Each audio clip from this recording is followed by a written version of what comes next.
జగన్మోహన్ రెడ్డిని ఆయన కుటుంబ సభ్యుల్ని తెలుగుదేశం పార్టీ ఆధ్వర్యంలో నడుస్తున్న ఐటీడీపీ చాలా కాలంగా తీవ్ర స్థాయిలో టార్గెట్ చేస్తోంది. అది ఏకంగా ఇప్పుడు శృతి మించిపోయింది. అయితే ఇప్పుడంతా మొన్నటి వరకు జగన్మోహన్ రెడ్డిని ఆయన కుటుంబ సభ్యుల్ని ఇష్టానుసారం మాట్లాడిన వాళ్ళంతా ఇప్పుడు మేము అలా చేయడం లేదంటూ కవర్ చేసుకునే ప్రయత్నం కూడా చేస్తూ ఉన్నారు. తెలుగుదేశం పార్టీకి సంబంధించిన ఐటీడీపీ అధికార ప్రతినిధి చేబ్రోలు కిరణ్ జగన్మోహన్ రెడ్డిని ఆయన సతీమణి గురించి అత్యంత నీచమైన మాటలు, వాటిని తిరిగి పలకడం కూడా అత్యంత దారుణం. ఇంత సంస్కారహీనంగా అతను మాట్లాడారు.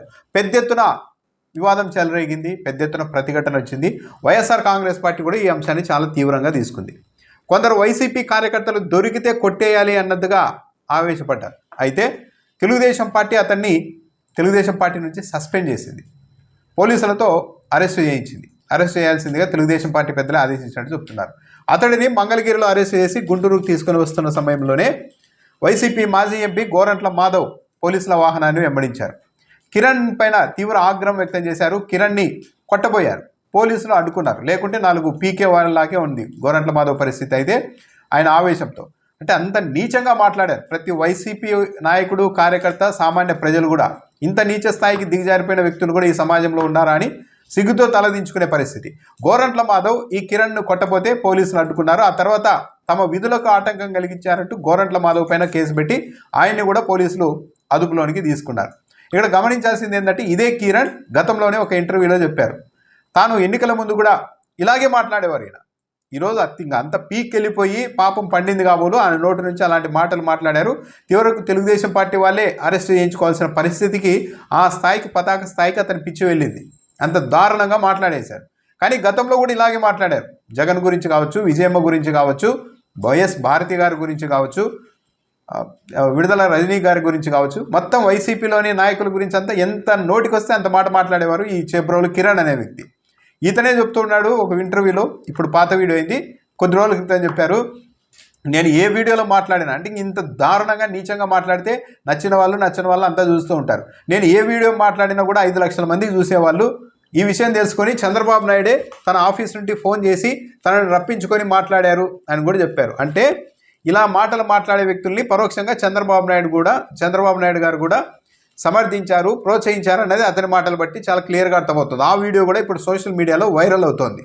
అలా ఒక ముఖ్యమంత్రి స్థాయిలో చేసిన వ్యక్తి ప్రోత్సహించేసరికి మేము మాట్లాడుతున్నది కరెక్టు, చంద్రబాబు నాయుడు మనసే గెలిచేసాం అని అనుకున్నారేమో. కానీ ఇక పతాకానికి వెళ్ళిపోయి, పతాక స్థాయిలో పరాకాష్ఠకు వెళ్ళిపోయి వీళ్ళు ఈరోజు అత్యంత నీచంగా మాట్లాడారు, అరెస్ట్ అయ్యారు. అయితే ఇతను ఒక్కడైనా తెలుగుదేశం పార్టీలో ఉండేది? ఇలాంటి వాళ్ళల్లో చాలామంది ఉన్నారు. వాళ్ళలో ప్రధానంగా వినిపిస్తున్న పేరు సీమరాజా. వాళ్ళంతా వెతకారమే, ఇష్టానుసారం బాడీ షేమింగ్ చేయడము, ఎగతాళి చేయడం, హేళన చేయడం అదే పని ఆయన యూట్యూబ్ ఛానల్లో.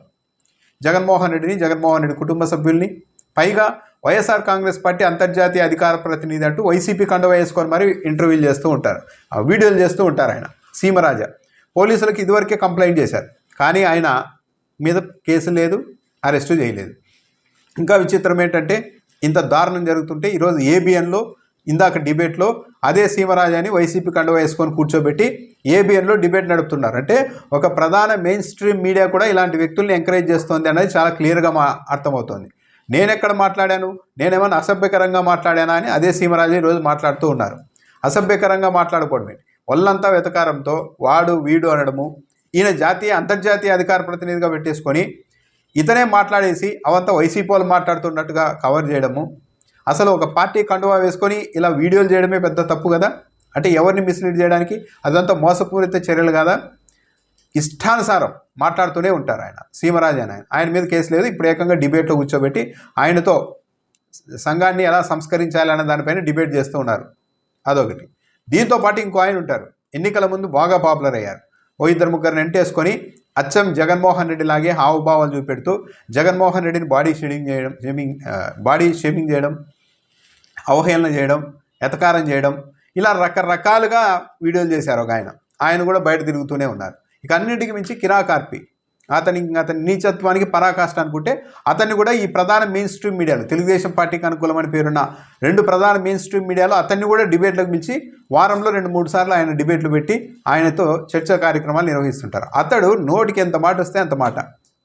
నిజానికి రోజాతో కలిసి పనిచేశారు జబర్దస్త్లో ఇదంతా. కానీ అతడు మాత్రం రోజాని పచ్చి మాటలు, పచ్చి బూతులు, మనుషులు ఎవరు మాట్లాడుకునేంత స్థాయిలో నీచంగా మాట్లాడుతూ ఉంటే వాటికి మళ్ళీ ఇవే మెయిన్ స్ట్రీమ్ మీడియాలో పబ్లిసిటీ ఇస్తుంటాయి. వీళ్ళంతా బయటే తిరుగుతున్నారు. వీళ్ళ మీద ఎన్ని కంప్లైంట్ చేసినా కూడా పోలీసులు కేసు పెట్టరు. తెలుగుదేశం పార్టీ వాళ్ళు అరెస్ట్ చేయమని చెప్పారు. మరి ఏంటిది అంటే ఒక లెవెల్ వరకు ఎంకరేజ్ చేసుకుంటూ వెళ్తూ ఉన్నారా? ఇక ఈరోజు ఆ చేబ్రోలు కిరణ్ అనే వ్యక్తి మాట్లాడింది ఇక తెలుగుదేశం పార్టీలోని మహిళలు కూడా అసహించుకునే పరిస్థితి రావడంతో ఇక తప్పనిసరి పరిస్థితుల్లో అతని పార్టీ నుండి సస్పెండ్ చేశారు. మరి ఈ బ్యాచ్ అంతా ఏంటి? మెయిన్ స్ట్రీమ్ మీడియా కూడా ఎంకరేజ్ చేస్తూ చంద్రబాబు నాయుడు వాళ్ళతో కలిసి దిగారు. సీమరాజు కూడా చంద్రబాబు నాయుడు గారిని కలిసి ఫోటోలు కూడా దిగారు. అంటే వీళ్ళంతా తెలుగుదేశం పార్టీ ఎజెండాలో పనిచేస్తున్నదన్నది చాలా క్లియర్ కదా. పని చేసుకోవచ్చు, తప్పు కాదు. తెలుగుదేశం పార్టీ ఏం ఉగ్రవాద సంస్థ కాదు. ఆ పార్టీ సిద్ధాంతాలు నమ్మితే ప్రచారం చేసుకోవచ్చు. కానీ అవతల పార్టీ మహిళల్ని, అవతల పార్టీ నాయకుల్ని అత్యంత నీచంగా మాట్లాడడం, ఒక మాజీ ముఖ్యమంత్రిని అవహేళన చేయడం, నెత్తిన ₹1,00,000 పెడితే 10,000 కూడా అమ్ముడుపోని వ్యక్తులు కూడా జగన్మోహన్ రెడ్డి మీద వీడియోలు చేసి అవహేళన చేయడం, ఇదా సంస్కారం? జగన్మోహన్ రెడ్డి లాగా హావభావాలు పలికిస్తూ ఆయన్ని ఇమిటేట్ చేస్తూ వైసీపీని ఇరిటేట్ చేసే వ్యక్తి గతంలో ఒక ఇంటర్వ్యూలోనే చెప్పారు, నాకు ఎన్నికలకు ముందు ఎవరు అజ్ఞాత వ్యక్తులు వచ్చేవాళ్ళు, డబ్బులు ఇచ్చి వెళ్ళేవాళ్ళు, వాళ్ళు చెప్పినట్టు నేను చేసేవాడిని అని చెప్పారు. అంటే ఆ డబ్బులు ఇచ్చి జగన్మోహన్ రెడ్డి వ్యక్తిత్వాన్ని దెబ్బతీసేలాగా, అంటే ఒక ఆర్గనైజ్డ్గా కూడా కొంతమంది ఇలాంటి వాళ్ళని ఎంకరేజ్ చేశారు డబ్బులు ఇచ్చి అనేది కూడా చాలా క్లియర్గానే అర్థమవుతోంది. చంద్రబాబు నాయుడు గారు ఇప్పటివరకు సీమరాజాతో ఫోటోలు దిగారు పిలిపించుకొని, అంటే ఆయన్ని ఎంకరేజ్ చేస్తున్నట్టే కదా. కిరా కార్పి వాళ్ళ ఫోల్డర్లోనే ఉన్నారు. ఈ జగన్మోహన్ రెడ్డి లాగా మొత్తం అహోభావాలు పలికిస్తూ అవహేళన చేస్తూ వ్యక్తిత్వం కించపరిచేలా వీడియోలు చేసి ఆ వ్యక్తి కూడా డబ్బులు ఇచ్చి కొంతమంది చేయించారని ఆ వ్యక్తే చెప్తున్నారు. అంటే వెనకలు ఇంకొకరు ఎవరో ఉన్నారు. ఈరోజు అరెస్ట్ అయిన ఈ చేబ్రోలు కిరణ్ అనే వ్యక్తిని స్వయంగా ఆయనే చెప్పాడు, చంద్రబాబు నాయుడు గారు నా వీడియోలకు విపరీతంగా పాపులర్ అవుతూ ఉండడంతో చంద్రబాబు నాయుడు కార్యాలయం నుంచి నాకు ఫోన్లు చేశారు, పిలిపించుకున్నారు, చంద్రబాబు నాయుడుతో కల్పించారు అని ఆయన చెప్తున్నారు. అంటే అటు తిరిగి మొత్తం తెలుగుదేశం పార్టీ వాళ్ళు ఆర్గనైజ్డ్గా ఇలాంటి వాళ్ళని పెంచి పోషిస్తున్నారనేది చాలా క్లియర్. వీళ్ళని డబ్బులు ఇచ్చి పోషిస్తున్నారా, ఎంకరేజ్ చేస్తున్నారా అంటే డబ్బులు ఇచ్చారా లేదా అన్నది ప్రూవ్ చేయడం సాధ్యం కాదు. కానీ వీళ్ళు ఎంకరేజ్ చేస్తూ ఉన్నారన్నది చాలా క్లియర్గా అర్థమయ్యేది. ఏంటి? ఆ కిరా కార్పి అతనితో టీవీ డిబేట్లు పెడతారు తెలుగుదేశం పార్టీకి మద్దతుగా. ఆ సీమరాజాన్ని కూడా డిబేట్లకు పిలుస్తారు. అతడు ప్రొద్దున లేచినప్పటి నుండి వైసీపీ కండువా కప్పుకోవడం, వైఎస్ఆర్ కాంగ్రెస్ పార్టీ నాయకుల్ని అవహేళన చేయడం, వాడు వీడు అంటూ మాట్లాడడం. ఈరోజు ఆ చేబ్రోలు కిరణ్ అనే ఆ వ్యక్తిని అరెస్ట్ చేసిన తర్వాత మేము ఎప్పుడు బూతులు మాట్లాడామని మాట్లాడుతున్నారు. బూతులే మాట్లాడాలా? రోజు ప్రొద్దున లేస్తే వైసీపీ కండువా వేసుకొని వైసీపీ అంతర్జాతీయ అధికార ప్రతినిధి అంటూ అవతల వాళ్ళని రెచ్చగొట్టడం కదా. అంటే నేను మీ పార్టీ కండువా వేసుకొని మీ పార్టీ అంతర్జాతీయ అధికార ప్రతినిధి అని చెప్పుకుంటూ నేను వీడియోలు చేసినా వైసీపీ వాళ్ళు ఏం పీకలేకపోతున్నారని రెచ్చగొట్టడం కదా. ఇలాంటి పనుల వల్లే కదా గవర్నమెంట్లు మారిన తర్వాత ఇలాంటి వాళ్ళని తీసుకెళ్ళడానికి అవకాశం ఏర్పడేది, పోలీసులు అరెస్ట్ చేయడం ఇవన్నీ.